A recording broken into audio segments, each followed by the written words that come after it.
So yeah, I think this is pretty definitive tier list in my opinion, because I see this game as really well balanced, well designed. I don't feel like there's massive power creep in this game, and I don't feel like any characters are like truly bad. I only think that one character is extremely broken, which they know it and it's supposed to be. But yeah, as far as it goes, I think that's pretty definitively my tier list. But we got S plus tier, that's Loader. Devs admit that she's head and shoulders beyond broken, and I love her for that. She's my best girl. I love playing her.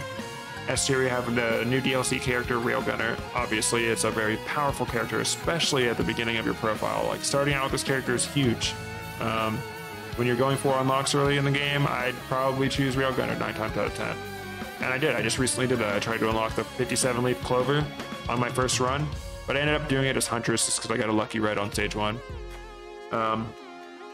S tier, Rex, strongest range survivor in the game, in my opinion. Acrid, he can kill anything. His poison's bound to kill you. And A tier, these are those characters that you play them because they're fun. They're about average difficulty. You know, it's a roguelike. You're not going to win every run, but in the A tier, closer to the A is, in my opinion, or generally more fun to me than the ones farther away. So Mercenary, high skill ceiling, good damage rotation. All of his skills are really well utilized and balanced. Plenty of reason to pick any skill. Multi, you can play multi in so many different ways. There's so many different reasons to use multi, so many different situations you'd want him, so many different ways you can build him. He's just a all around fun range character. Huntress, I really like the triple blink. Really fun character to use, and keep saying that. They're all really fun. Captain, kind of a one-note character. He inches out Commando for me because of the microbots is a little more fun dynamic than some of the more fun and unique than to play on that defensive side, that support utility side. Commando, he's a basic pew pew guy. What more needs to be said? We love Commando.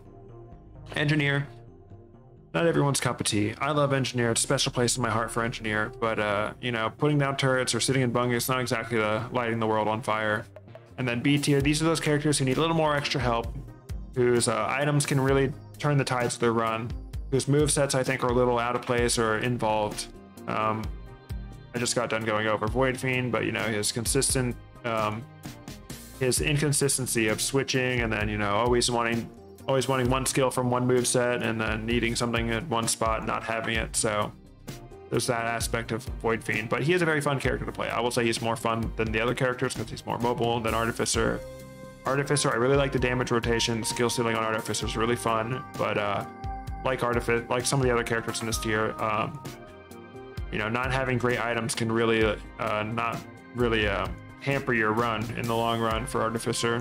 So Artificer is less consistent in my eyes. And then Bandit, kind of another one-note character. The poof ability is really good, but other than that, he doesn't particularly excel in any field. The backstab damage is like huge. I will say he's probably the most consistent of the B tier characters. Like, you can definitely play around the backstab damage to get the teleporter bosses done relatively quickly.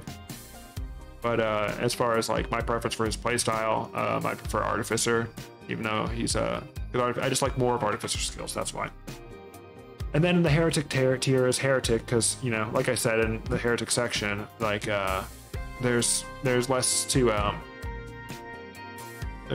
Heretic's more of a collection of items rather than a character.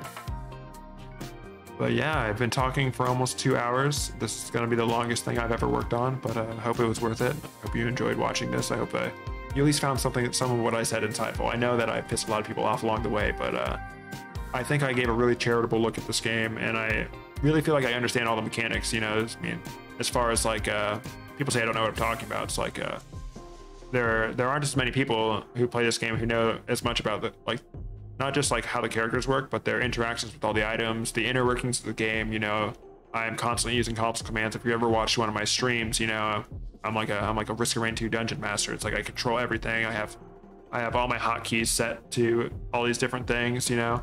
So it's like, yeah, this is coming from a place of a lot of experience in the game.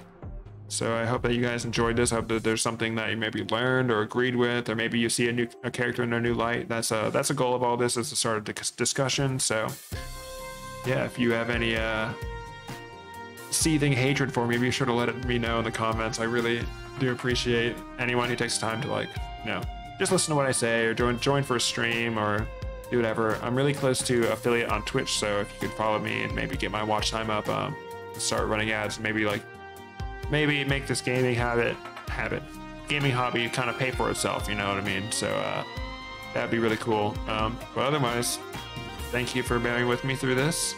But I really enjoyed doing something like this, and I'll be back for more items later, but I can't do all the items in one video. That's gonna be insane. All right, but yeah, no. Peace out. That's the end of this stream. I'll probably be back streaming later today, playing a game, or playing Risk of Rain, or playing with you guys. So catch me later, and we'll play some Risk of Rain. Bye-bye.